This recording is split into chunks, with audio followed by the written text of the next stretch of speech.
Fala aí, pessoal, bem-vindos a mais uma aula do Teoremas, e esse vídeo dá início a uma sequência de resoluções de questões que fizeram parte das APs, das avaliações presenciais do curso de Cálculo 4 do consórcio CCRs. O CDRs é um consórcio que reúne as faculdades públicas do Rio de Janeiro.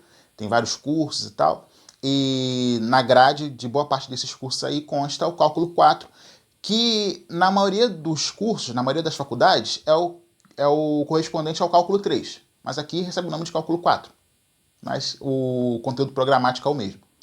Vou começar a resolver essas questões olhando a P1, que caiu no segundo semestre de 2020.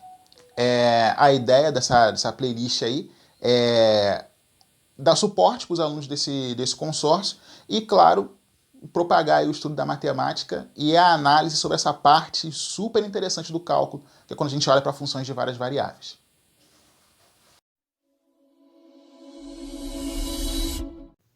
Então, pessoal, essa é a primeira questão da prova que caiu no segundo semestre de 2020, de cálculo 4. Vou colocar para vocês o que diz na questão. Você pausa, tenta fazer e depois compara a sua resolução com o que eu vou fazer aqui no quadro.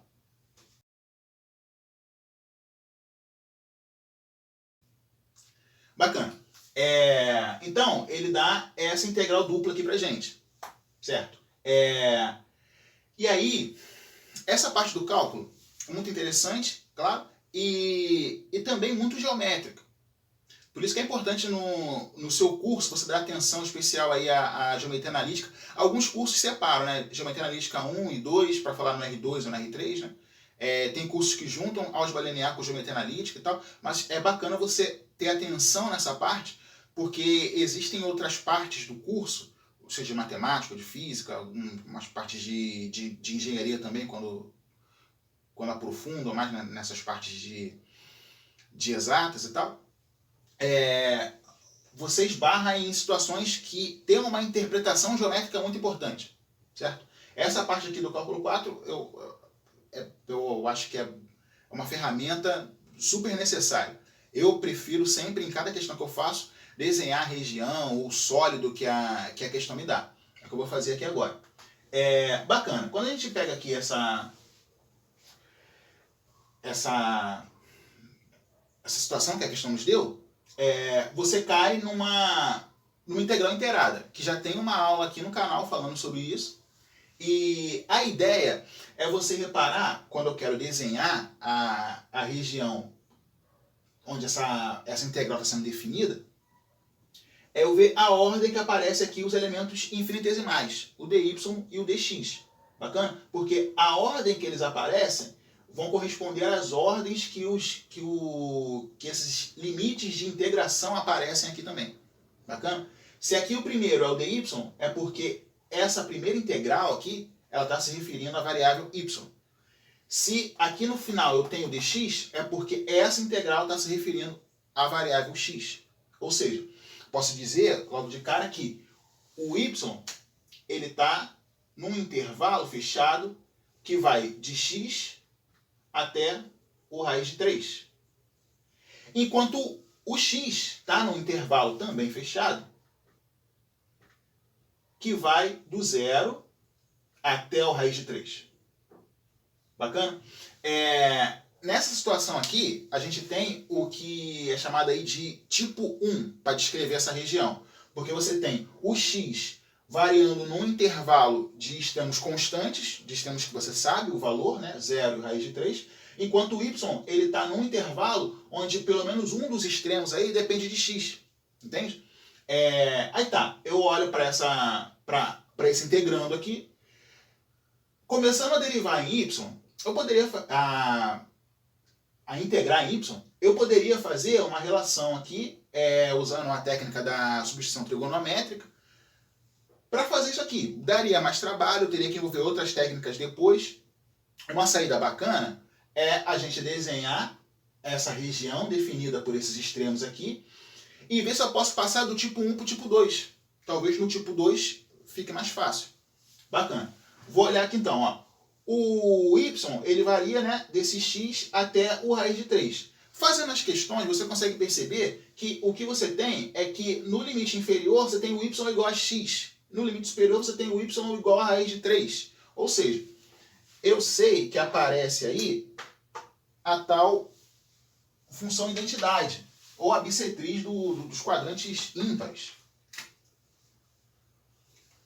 Aparece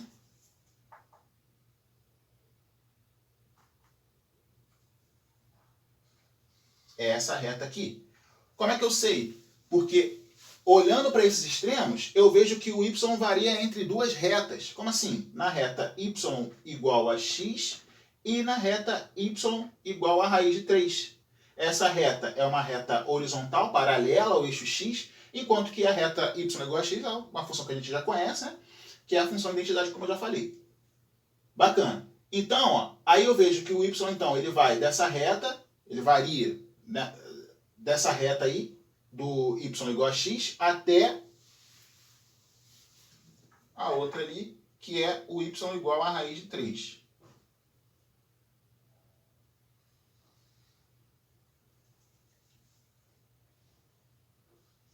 Bacana. E como não podia deixar de ser, né? Já que eu tenho essa reta y igual a x, o x ele vai de 0 até esse ponto aqui. Que como aqui eu tenho a função identidade, se aqui é o raiz de 3 no y, no x também tem que ser o raiz de 3.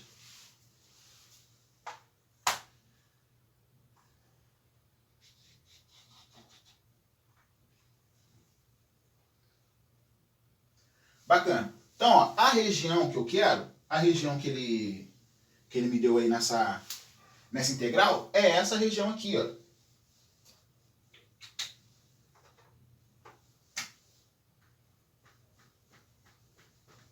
Que eu tracejei ali de vermelho. Como é que eu vi? Porque eu percebo que o y ele está limitado entre essa reta x igual a y, né? O y igual a x, e a reta y igual a raiz de 3. Entende? Se fosse para pegar essa aqui de baixo, eu já ia pegar o y indo da reta y igual a 0, que é o eixo x, até a reta y igual a x. Entende? Como ele pegou essa parte aqui, ó, do y igual a raiz de 3, eu sei que nesse quadrado, a parte que eu pego é esse triângulo superior aqui. Bacana. Beleza, então aqui, ó, como eu já falei, eu tenho essa minha integral no tipo 1. Ou seja, que é que é o intervalo de x apresentando o intervalo de y apresentando esse x aí, certo? Um valor que depende do x. A minha ideia aqui agora é reescrever isso. É fazer de maneira que eu ponha esse meu y num intervalo constante e agora sim o x variando em função de y nesse intervalo aí. O que é bem simples, né? Agora eu vejo, ó, é fácil ver que o y ele vai de 0 à raiz de 3. Então, ó, nesse novo intervalo, o y ele vai de 0 até a raiz de 3. Bacana. E agora o x. O x, eu observo que ele está variando assim, ó. Ele vai da reta, que é o x igual a 0, certo? Até a reta, que é o x igual a y. Bacana? Então, ó, o intervalo aí do x vai de 0 até o y. Certo? Esse é o novo intervalo. Então, eu posso reescrever essa minha integral da seguinte maneira.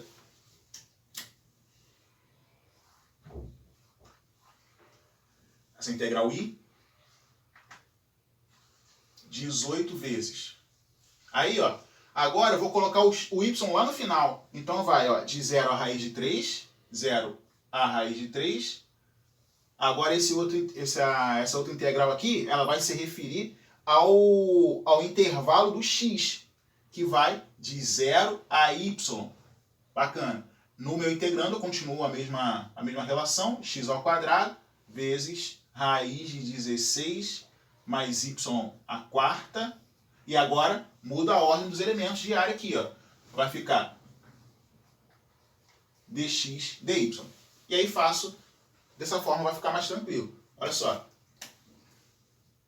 I igual a 18 vezes de 0 a raiz de 3, repito. Agora eu vou integrar aqui em x, beleza? Vou considerar o que for y constante. Vou integrar agora só em x. Integrando aqui, ó, isso aqui é o x ao quadrado, a integral vai ficar x ao cubo sobre 3. Essa é a primitiva dessa função x ao quadrado. Vezes raiz de 16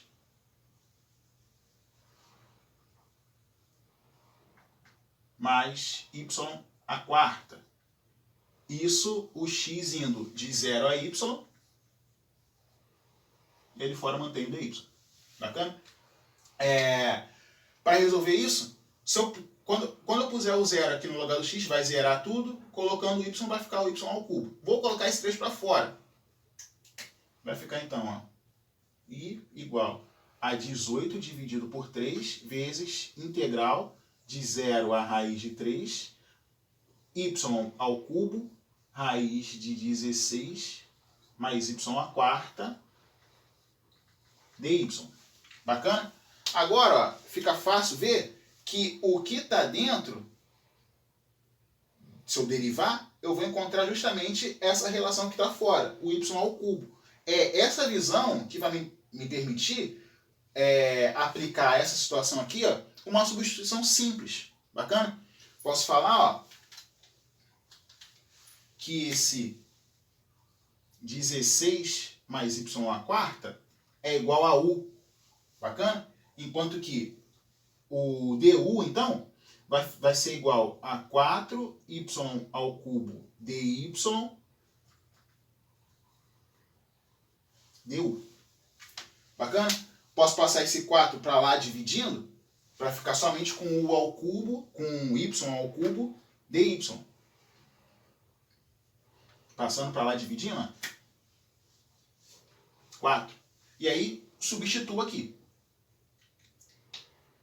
Fazendo isso, ó,